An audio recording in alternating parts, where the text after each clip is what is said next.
This past summer, I had the opportunity to take my family with me to a national conference that I go to every year. This particular one is a national conference for our fellowship. It was in California, and so I rented a van so that when the conference was over, we would be able to drive home and catch some of the national parks on the way home and have some family time. The conference went really well. Everything kind of fell into place, and it was a good experience. But during the week, my family had shared with me some concerns that they didn't know for sure if the van was going to be the right fit, if that was going to be the right vehicle to take such a long trip across country. And they thought, maybe a Suburban, big Suburban would be a better fit for what we wanted to do. And so during the week, in between sessions, when I had free time, I would call different rental places looking for a Suburban, which I was kind of surprised is kind of a difficult vehicle to be able to find. And so eventually, though, I did find one. I rented one. And no sooner did we transfer all of our stuff out of the van into the Suburban, did the troops start to rumble. And they said, I think the van was a better choice.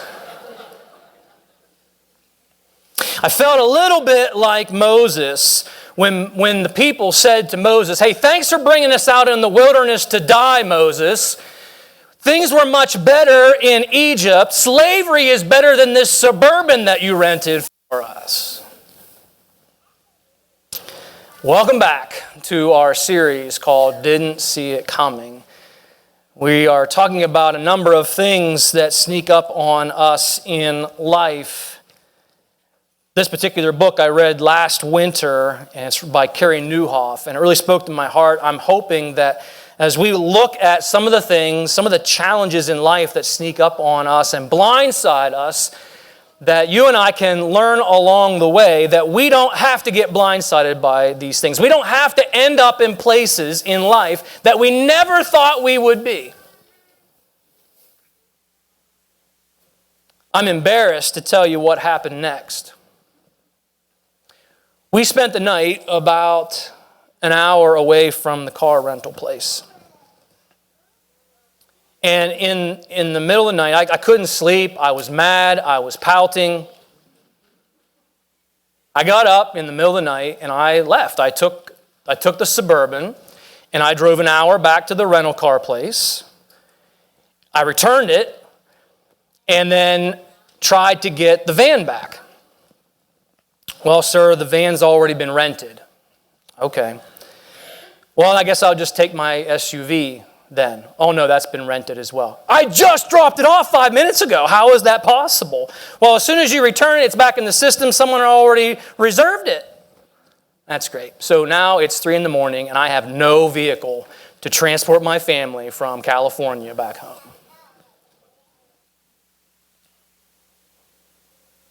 We're talking today about the issue of pride.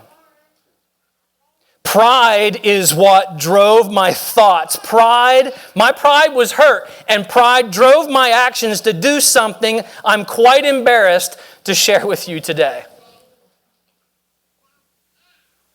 I'm willing to bet, though, that I'm probably not the only one in the room that ever struggles with pride, that you've done, said, thought things, and you've had motives in your heart that you're not terribly proud of. And pride was the fuel. Pride was what motivated your heart to do it, say it, think it.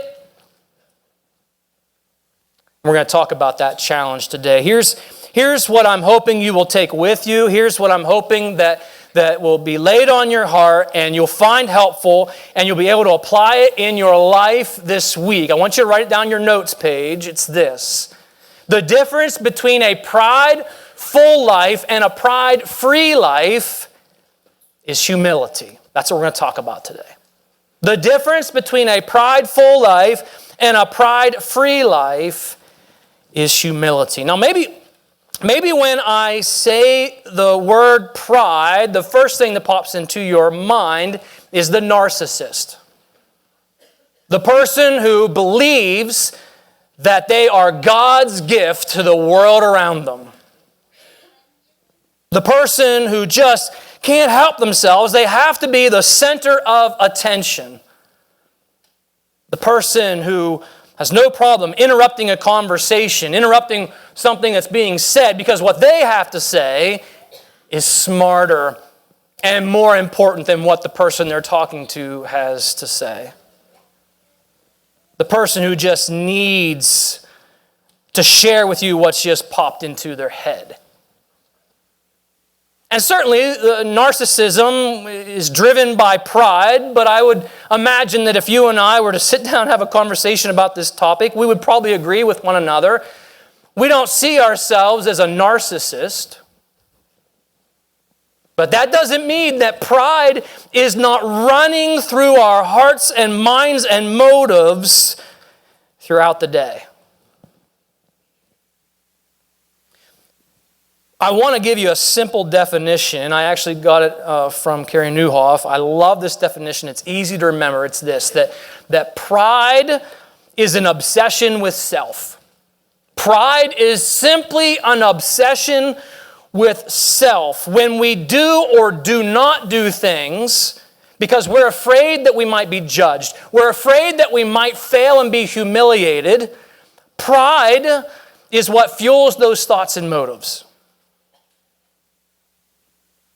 When God's love, when God's approval is not enough for us, it's not adequate, we are willing to do and say whatever it takes to gain the approval of others because God's love, God's approval of us is not enough. Pride is what fuels those thoughts and motives. When we are unwilling to ask for help or advice, even when we clearly need it, when we are unwilling to change, even when clearly it's time, something needs to change, but we're not willing to budge. Pride is what fuels those thoughts and motives. When we become jealous of others to the point where we can't celebrate their success, in fact, we don't even want to be around people who have achieved more than us, who have more things than we do. It makes us uncomfortable. It makes us angry. And so we push those people out of our lives. Pride is what fuels those thoughts and motives. Pride is simply an obsession with self. We find ourselves in a conversation perhaps, or maybe we're next to a conversation. We just can't help ourselves. We have to jump in with our little piece of knowledge, our little piece of insight, because clearly you didn't ask, but clearly you need to hear what I have to say. Pride fuels those thoughts and motives. I have noticed this about pride. Even some things in our lives that are good, even some things in our lives that we could describe as neutral, can be tainted by pride. I wish that I could stand here and say to you, the only reason I am motivated to exercise is because I want to stay strong and healthy for my family. I want to stay strong and healthy to be able to serve God and the church family that He's entrusted to me. But pride competes in my mind for motivation. I don't want to get beat up in the parking lot after this next one. Another reason to stay fit so I can outrun you if you get mad. Ladies, listen to me. I'm not, listen, put this in parentheses, put it in brackets, what I'm about to say. I am not anti-makeup. Sometimes the barn needs painting. I get that. I understand. I get it. I get it. Was that offensive? All right. Listen, I understand that sometimes the motivation is fine. You feel pretty and all of that. But there comes a time, isn't there a line? There's probably a line in which it's no longer anything other than I would not be caught dead outside in less than my best. Why? Why? Is there a line in which it's no longer a God-honoring motivation? Just asking the question. Students, I can remember being where you are and having this motive in my heart when it comes to brands of clothes and brands of shoes. There was definitely a time in my life when the motivation for needing a particular brand of clothes, a particular brand of shoes, had nothing to do with quality, had nothing to do with comfort. Now, I'm at the place in my life now where that is genuinely the motivation. I'm not going to buy garbage shoes at Walmart because they're going to fall apart, they're going to make my feet hurt. My motive for having quality clothes and shoes is genuinely I want something good that's going to last, and I want something comfortable.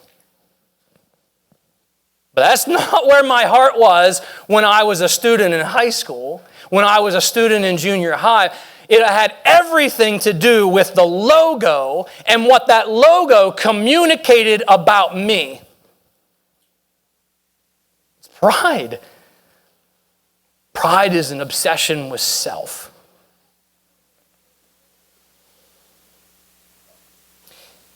The big problem with pride, you think, well, what's the big deal? So I like to impress other people. Here's the problem with pride. Pride will take us into places we don't want to end up in. Now, I'll give you one example right off the bat. If you're a follower of Jesus, you don't want to end up. How many of you would say, I'm a follower of Jesus, but it wouldn't bother me if God was opposed to me? You wouldn't say that. And yet, in 1 Peter chapter 5, look at this on the screen. Peter says to us, God opposes the proud. He gives grace to the humble, but he opposes the proud. Now think about that statement. If pride is running through my thoughts and motives, I have placed myself in direct opposition to God. God hates pride. That's not a place I want my heart or life to end up in a place where I'm in opposition, direct opposition to God. Now maybe you're not a Christian, maybe you're not a follower of Jesus, you're not interested in living a Jesus-centered life, and so for you, the issue of being in opposition to God, who may or may not exist in your mind, that doesn't bother you. It's not on your radar. You still need to understand that pride will take every single one of us into places that we don't want to be. Pride will eventually destroy relationships. If you are consumed with yourself and you do not think about other people, because that's where pride takes us, it will eventually destroy relationships in your life. Pride will rob our hearts of compassion. If the only person we ever think about is ourselves, pride will rob our hearts of compassion, and we will not be moved about the things that are happening in the lives of other people. Pride will fuel jealousy in our hearts, and we will be unable to celebrate the success of others. Now imagine what that could possibly do to your relationships, your joy in life. You go through life miserable because there's someone out there who's accomplished more than you or has more stuff than you. You're miserable. You've robbed yourself of joy because pride is fooling your heart and mind. I've also noticed this. No one really likes to be around someone who is arrogant, someone who is self-absorbed. It's just not fun to be around a person like that who has to make everything about them. It's just not fun to be around that person. That's not who I want to be. I don't want to wind up being that guy that nobody likes, nobody wants to be around because I can't keep my mind off myself and think about other people. I don't want to end up that guy. I bet you don't either. Solomon wrote a number of observations about pride. I have them on the screen for you, just in rapid succession. Solomon described pride this way, that when pride comes, so does disgrace. When pride comes, pride breeds quarrels. It breeds fights because jealousy creates antagonism in our relationships. He says in Proverbs 16:18 that pride is what goes before destruction. A haughty spirit, a prideful heart is what's going to drive us to fall in life. And so whether you're a Christian or you're not yet a Christian, things like disgrace and destruction in your relationships and quarrels and humiliation, those aren't places I think any of us want to find ourselves. I never imagined I would ever find myself at 3 a.m. in a Hertz rental car,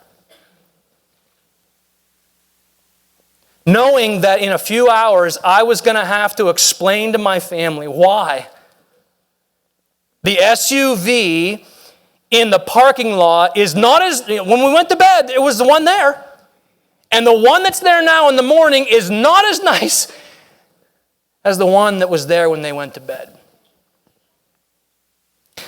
I was not a good example to my children.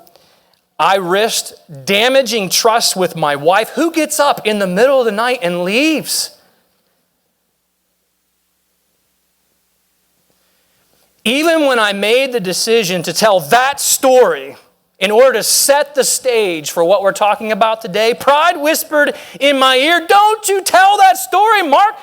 You sound like a crazy person." I know.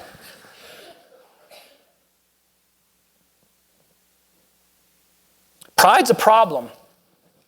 Pride is a problem because it can cost us friendships, it can cost us respect, it can cost us rest, it can cost us joy and peace in our hearts. How do we keep pride from blindsiding us? How do we keep pride from taking us into places we never imagined we would be? The difference between a prideful life and a pride-free life is humility. When I was a kid, I used to have this battle with my mom on a cold winter day like we're having today. It was all over a hat. My mom was obsessed with me being warm. Now listen, this is my childhood. It'll maybe explain a little bit of why I am the way I am. You ready? Corduroy pants when they weren't cool. Turtleneck sweaters, I don't know if those ever were cool, but this is how my mom dressed me. And when we would go outside, she would say, "Put your toboggan on." You know, toboggan, like the wool hat, the toboggan. Now, what does a toboggan do to a person's hair? And it wouldn't be such a big deal, except I knew what was coming. If we were going to the restaurant, if we were going to the mall, put your toboggan on, put your hat on. I don't want to put my hat on. Put your hat on. Right? It would be that. Because I knew what was coming. When we got to the mall, when we got to the restaurant, take your hat off. I don't want to take my hat off. Take your hat off. No. Take your hat. You can't eat with a hat on. Take your hat off. This was the conversation. I didn't want to wear the stupid hat in the first place. It was like that, right? Why? It was pride then. It's pride now. Now that I'm an adult, I understand the importance of good hygiene. I do. I understand the importance of appropriate attire. If I showed up to preach today in the same clothes I had on yesterday when I was working outside and I hadn't washed my hair in a week, I wouldn't be proving that I have emptied my heart of pride. I would be proving that I've somehow let apathy run amok in my heart. And so, just to kind of baseline this, the key to defeating pride is not found in total apathy. This attitude, I just don't care about anything, and just a kind of a reckless attitude towards life. The key to defeating pride is not found in total apathy. The key to defeating pride is found in greater humility. And by pride-free, I simply mean that we're talking about a life that is moving in the direction of this goal, where pride no longer controls my thoughts, pride no longer controls my motives, the things that I say, the things that I do. And that sounds amazing, doesn't it? To be able to walk through life and pride doesn't have control over my thoughts and motives, the things that I'm saying, the things that I'm doing. But how are we going to get there? How are we going to get there?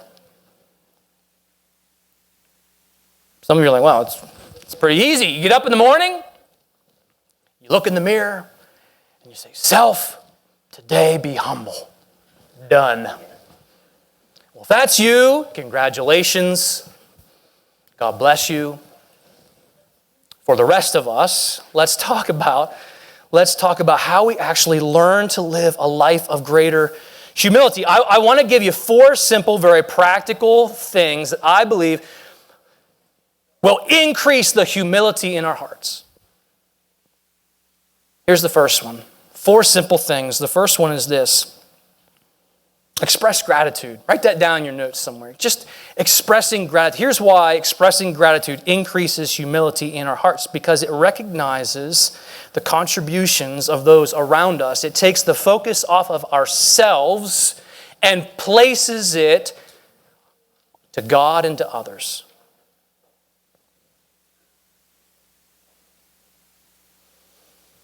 Just as a practical way to live this out, be in the habit of just saying thank you and expressing appreciation to as many people as possible throughout the day. And there's tons of opportunity for that every day. If we're just intentional about it, there's tons. This morning we took some time to honor our veterans, and we're very thankful for our veterans. And it's good to do that on Veterans Day weekend. It's appropriate. But that doesn't mean that we have to wait until next November in order to show appreciation and gratitude to a veteran that we might see out and about who's wearing their hat from World War II or Vietnam, and we see that. There's an opportunity there to just go up and say, thank you so much for your service.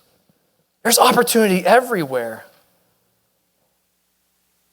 Certainly expressing our gratitude to God is not something that just should be happening on a Sunday morning. It's not something that should just happen at Thanksgiving time in November or communion time, right?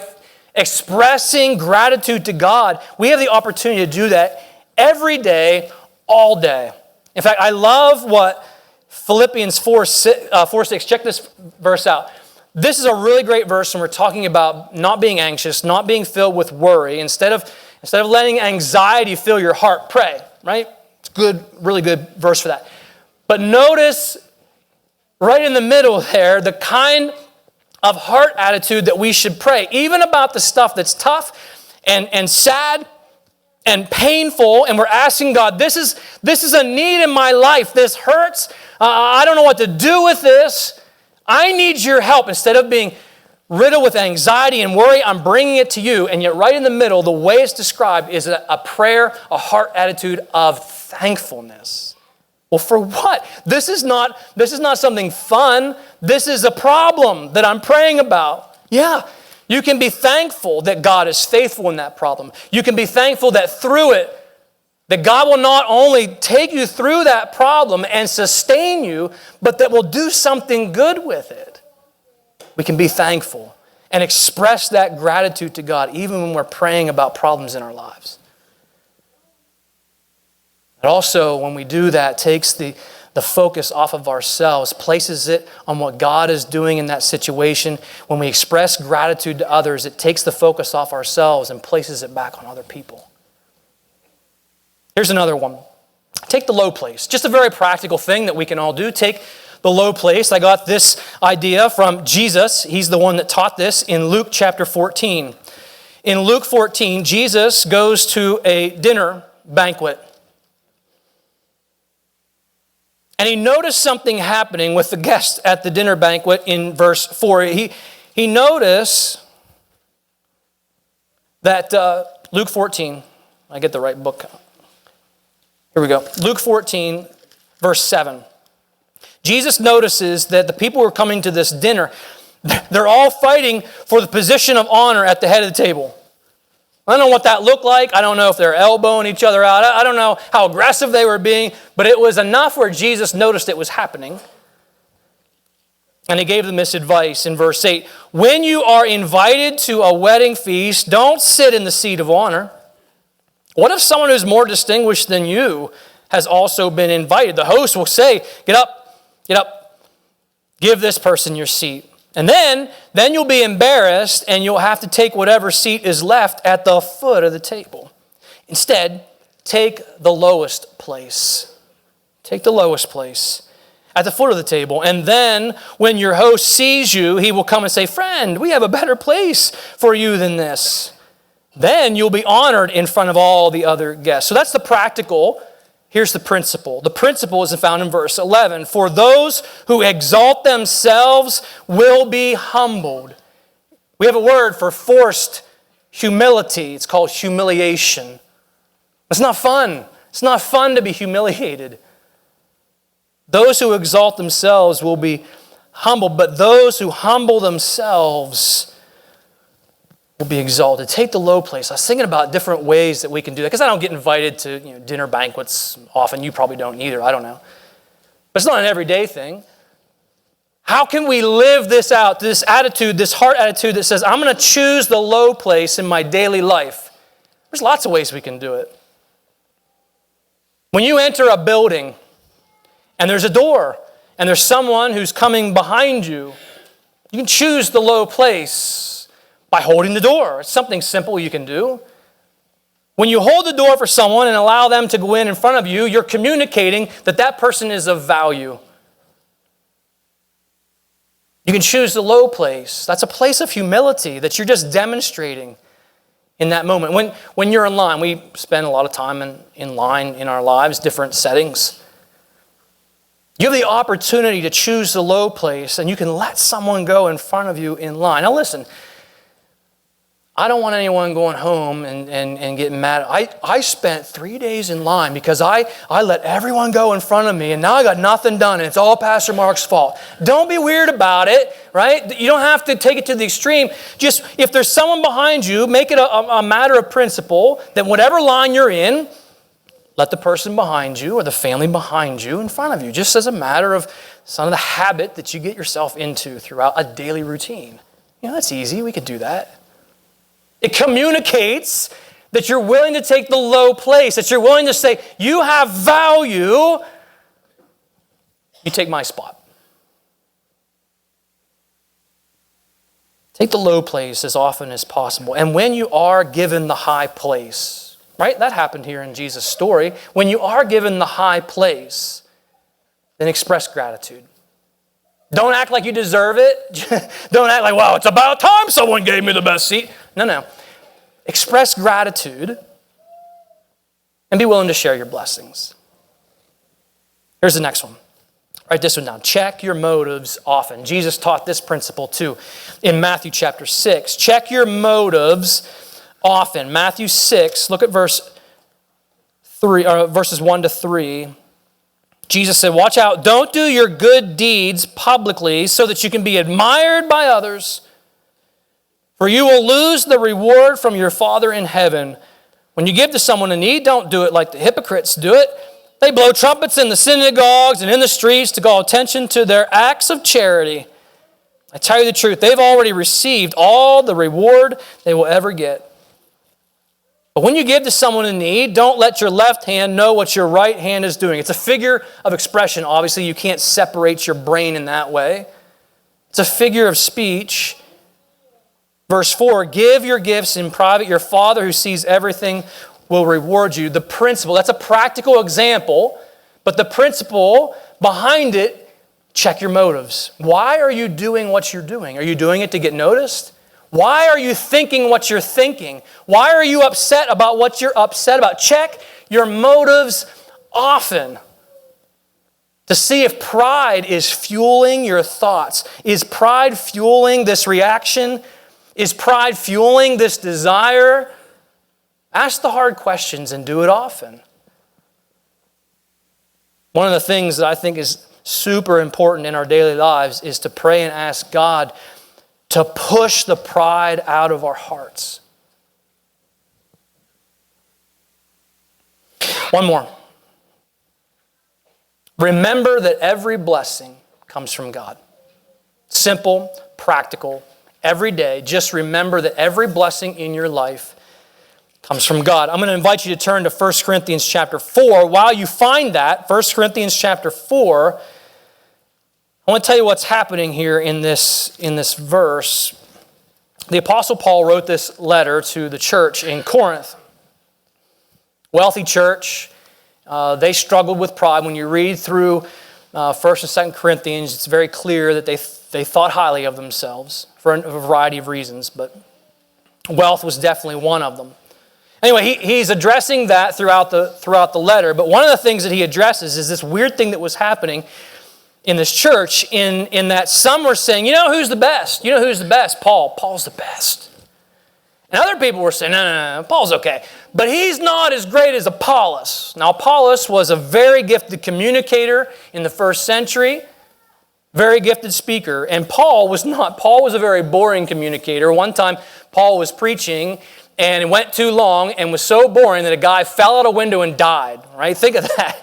How would you like that to be on your resume? Yes, I put people to sleep and they die. Right? Paul was a boring communicator. And Apollos was exciting and engaging. And so there are people like, Apollos is the best. No, Paul's the best. Now imagine if you're Paul and you hear this. How tempting would it be to get ticked off? How tempting would it be to say, how dare you? God is using me to plant churches all over the known world. You're talking about one guy in one city who's pretty good at speaking. God's using me to write most of the New Testament. And you have the nerve to say Apollos is better than me? Are you kidding? How easy would that be? Paul rejects the whole conversation. He says, that's not how I see myself. I'm not going to let you judge me. I'm not even going to judge myself in that way. In verse 7 of chapter 4, he says, what gives you the right to make such a judgment? What do you have? This is how he viewed himself. This is how he viewed what God was using him to do. He says, what do you have that God hasn't given you? And that's how he's looking at himself. That's how he's applying this to this situation. He says, and if everything you have is from God, then why boast as though it were not a gift? Why boast as if that your health and strength and talent and ability and the place that you were born and the opportunities that you have placed before you, as if any of that was of your own making? It's all blessings from God. That's his point. James says the same thing in James chapter 1. He says, every good and perfect gift comes from the Father above. In Romans chapter 12, Paul writes this. He says, don't think that you're better than you really are. Be honest in your evaluation of yourselves, measuring yourselves. Listen, he says, by the faith that God has given you. Now think about that. You and I can't even boast about our faith because God's given us that. Humility grows in our hearts when we remember that every single good thing, every single blessing in our lives comes from God. That protects our hearts from pride. You know what else it does? It protects our hearts from jealousy. Because when we remember that every blessing comes from God, it's not just the blessings He's bestowed upon you. It's the blessings that God has chosen in His grace to bestow on other people around you. You look at that, they don't deserve that. They don't deserve that. Yeah, none of us do. That's the point. And yet God in His grace has chosen to bestow certain blessings on you and certain blessings on others, and that's His choice. And remembering that keeps our hearts from filling with pride that turns into self-centeredness, that turns into jealousy and envy. The difference between a prideful life and a pride-free life is found in humility. Maybe you would say, listen, I'm not a narcissist. That's good. I'm glad. But can you imagine living a life like we just described that's just free from this pride controlling the way that we think or the things that we do and the things that we say? I think most of us would say, yeah, sign me up for that kind of life. Here's the thing. You and I cannot expect to live a life like that, a life free from pride, apart from God. It can't be done. In Psalm 104, this one's on the screen for you, it says, in his pride, in a person's pride, that person does not seek God. In fact, all of his thoughts, you look at all of his thoughts, God's nowhere in his thought life, his or her thought life. As pride does that. Pride isn't even thinking about God. Pride thinks that there's no room, there's no need for God. The most prideful thing that you and I could ever think or say is that I don't need God. I think about the Apostle Paul and all the things that he had the opportunity to be prideful about. In fact, when I look at his life, one of the things that he says about his life, there was something going on in his life that God allowed, something painful, something that was kind of miserable for him, and he prayed and asked God to take it away a number of times. And God said, no, I'm not going to take that away. My grace is sufficient. But one of the things that's interesting about whatever that was in his life, Paul identifies the reason why God wouldn't take it away, so that he would not become prideful. Isn't that interesting? And he wrote this in response to what God was doing in his life, all the amazing things. Paul wrote this in Galatians 6:14. He says, "May I never boast except in the cross of our Lord Jesus Christ." Think about everything that Paul accomplished that was good and amazing. May I never boast except in the cross of our Lord Jesus Christ, through which the world has been crucified to me and I to the world. The only reason that you and I could ever be made right with God is because of the cross of Jesus. The only reason that you and I would ever have the capacity to live a Jesus-centered life is because of the cross of Jesus. Until we can admit that we cannot change ourselves, until we admit that we cannot rescue ourselves, until we admit that we cannot make ourselves right with God or impress God on our own, until we get to that place where we're willing to say, I can't do any of it on my own, we're going to live this prideful life. Ultimately, a Jesus-centered life is what pushes pride out of our hearts, because it refocuses things off life, off of ourselves, and we refocus on Jesus and His desires and what He wants to do in the lives of others around us. It's a completely different perspective when we live a Jesus-centered life instead of a self-centered one. It pushes pride out of our hearts. So I simply ask a hard question of your heart, of my heart. Is it possible that we need to humble our hearts this morning, that we need to repent of pride, that we need to lay it down and to trust Jesus Christ as our Savior instead of trying to rescue ourselves? Trust Jesus Christ as our forgiver instead of trying to justify ourselves. Trust Jesus Christ as our life changer instead of trying to do that on our own. We need to lay down our pride this morning and admit, I can't do it. I can't do it without you, Jesus. Do you need greater humility in your life? Is that something that you need to pursue more intentionally? Probably all of us would say, yeah, I need greater humility in my life. And live a Jesus-centered life.